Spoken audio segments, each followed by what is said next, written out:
आज हम बात करेंगे ट्रांसक्रिप्शन के बारे में। ट्रांसक्रिप्शन की अगर डेफिनेशन पे बात करें तो ये एक ऐसा प्रोसेस होता है जिसमें डीएनए के सीक्वेंस की एक कॉपी क्रिएट करवाई जाए with the help of RNA polymerase enzyme. यानी हमें पता है हमारे डीएनए के अंदर जीन का एक सीक्वेंस होता है, उस जीन के सीक्वेंस की कॉपी करवाएं और एक आरएनए उससे बनाएं, उसको हम ट्रांसक्रिप्शन का नाम दे रहे हैं। जैसे कि हम देख सकते हैं हमारे सामने एक डीएनए है। डीएनए के हमेशा 2 स्ट्रैंड्स होते हैं जबकि आरएनए का 1 स्ट्रैंड होता है। ये जो डीएनए के 2 स्ट्रैंड्स हैं ना, इनके अगर नाम पे बात करें ना तो इनमें से एक स्ट्रैंड को हम टेम्पलेट स्ट्रैंड का नाम देते हैं या फिर एंटीसेंस स्ट्रैंड कहते हैं, जबकि जो दूसरा स्ट्रैंड होता है उसको हम कोडिंग स्ट्रैंड या फिर सेंस स्ट्रैंड का नाम दे रहे होते हैं। अब ट्रांसक्रिप्शन जो होती है ना, या फिर जिस डीएनए सीक्वेंस की कॉपी बनाई जा रही होती है, जिस स्ट्रैंड की कॉपी बनाई जा रही होती है, वो बेसिकली हमारा टेम्पलेट स्ट्रैंड होता है या फिर एंटीसेंस स्ट्रैंड होता है। यहाँ पर ट्रांसक्रिप्शन करवाई जाती है। अब अगर हम प्रोकैरियोट और यूकैरियोट के ऊपर बात करें ना, तो प्रोकैरियोट के अंदर सिर्फ और सिर्फ हमें एक तरह का ना आरएनए पॉलीमरेज एंजाइम देखने को मिलता है, जो कि मदद करवा रहा होता है मैसेंजर आरएनए की फॉर्मेशन में, राइबोसोमल आरएनए की फॉर्मेशन में और ट्रांसफर आरएनए की फॉर्मेशन में। जबकि जो यूकैरियोट होता है उसमें हमें 3 different kinds of RNA polymerase enzyme देखने को मिल रहे हैं, जिसमें आरएनए पॉलीमरेज 1 एंजाइम जो होता है वो मदद करा रहा होता है राइबोसोमल आरएनए की फॉर्मेशन में, जबकि आरएनए पॉलीमरेज 2 एंजाइम जो होता है वो मदद करा रहा होता है मैसेंजर आरएनए की फॉर्मेशन में, और इसी के साथ साथ आरएनए पॉलीमरेज 3 जो होता है वो मदद कराता है ट्रांसफर आरएनए की फॉर्मेशन में। इसके अलावा अगर हम बात करें कि ट्रांसक्रिप्शन स्टार्ट कहाँ से होती है, तो हम देख सकते हैं कि हमारा जो आरएनए पॉलीमरेज एंजाइम होता है ना, इस पर एक बाइंडिंग साइट देखने को मिलती है जिसको हम प्रोमोटर का नाम देते हैं। अब ये जो प्रोमोटर होते हैं ना, ये हमारे यूकैरियोट और प्रोकैरियोट में फर्दर डिफरेंट बाइंडिंग साइट्स रखते होते हैं। जैसे कि हमारे प्रोकैरियोट के अंदर हम देख सकते हैं कि एक साइट का नाम है TTGACA। इस साइट को प्रोकैरियोट के अंदर हम 35 सीक्वेंस के नाम से जानते हैं, जबकि एक और बाइंडिंग साइट जो पाई जा रही प्रोकैरियोट में उसका सीक्वेंस है TATAAT। इसको प्रोकैरियोट के अंदर हम 10 सीक्वेंस के नाम से जानते हैं। इसके अलावा अगर हम यूकैरियोट में बात करें तो यूकैरियोट में एक साइट को 75 साइट का नाम दिया जाता है और दूसरी साइट को 25 साइट का नाम दिया जा रहा होता है। अब होता क्या है, वो जो प्रोमोटर हमने कहा आरएनए पॉलीमरेज की एक बाइंडिंग साइट पर प्रोमोटर लगा होता है, वहाँ से ट्रांसक्रिप्शन स्टार्ट होगी। फर्दर इस आरएनए पॉलीमरेज के अंदर ना हमें सब यूनिट्स देखने को मिलते हैं। जो मोस्ट इंपॉर्टेंट सब यूनिट है ना इसके अंदर, वो है सिग्मा फैक्टर।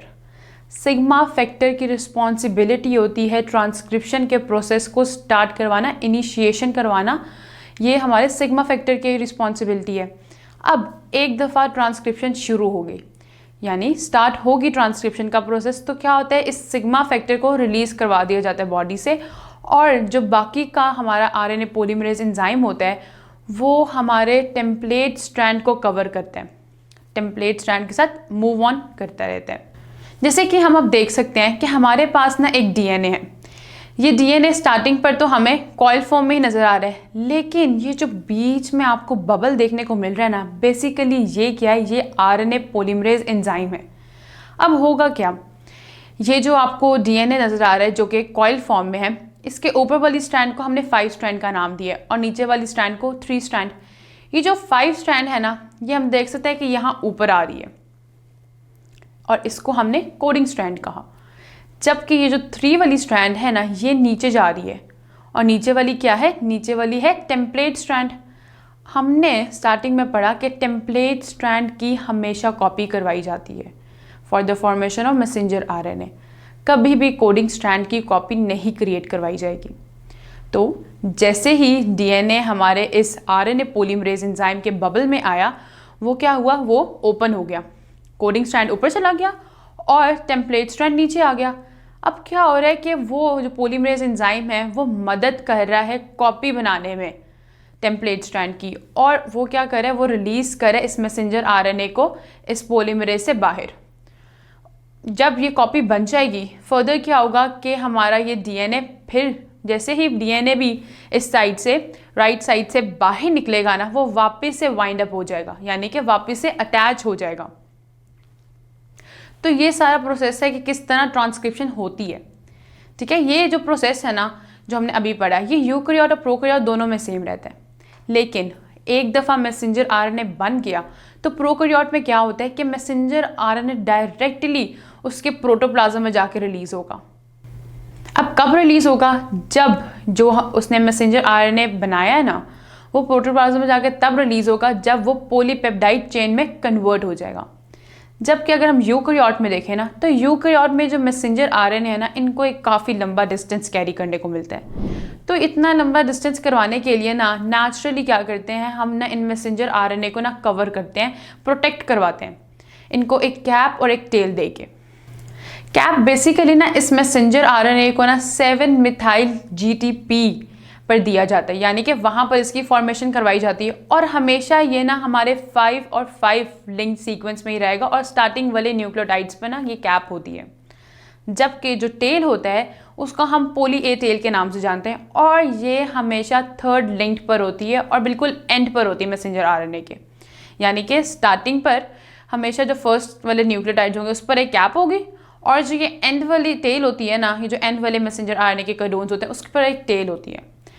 ये जो कैप और टेल है ना, बेसिकली ये मदद करेंगे मैसेंजर आरएनए के कोडोन्स को डिस्ट्रॉय होने से, उनको डैमेज होने से। और इससे ये यूकैरियोट का जो प्रोसेस होता है ना, यूकैरियोट के अंदर मैसेंजर आरएनए का, वो काफ़ी स्मूथली हो जाता है।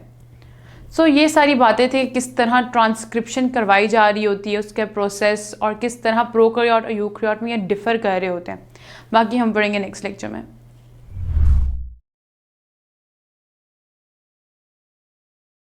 अगर ये लेक्चर आप कंप्लीटली देखना चाहते हैं और इसके साथ साथ बेशुमार MCQs, उनके आंसर्स और एक्सप्लेनेशंस भी हासिल करना चाहते हैं, एंड दैट ऑल फ्री, तो अभी गूगल प्ले स्टोर पे जाइए एंड लिखिए हिप्पो ई-लर्निंग प्रोग्राम।